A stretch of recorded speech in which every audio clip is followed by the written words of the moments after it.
Toutes les femmes ne connaissent pas la délivrance vaginale traditionnelle à la naissance de leur enfant.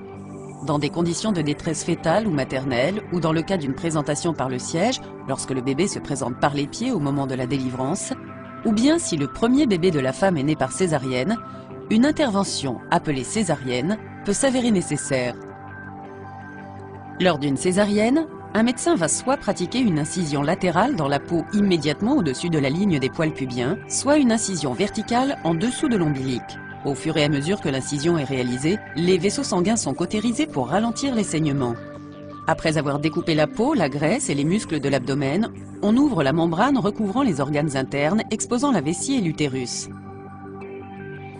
À ce moment-là, le médecin va en général insérer ses mains dans le bassin afin de déterminer la position du bébé et du placenta. Ensuite, une incision est pratiquée dans l'utérus et tous les liquides restants sont aspirés hors de l'utérus. Le médecin agrandit alors l'incision avec ses doigts. La tête du bébé est ensuite saisie et doucement tirée avec le reste de son corps hors de l'utérus de sa mère. Enfin, les couches abdominales sont cousues ensemble dans l'ordre inverse dans lequel elles ont été découpées. La mère peut reprendre des forces pendant environ 3 à 5 jours à l'hôpital.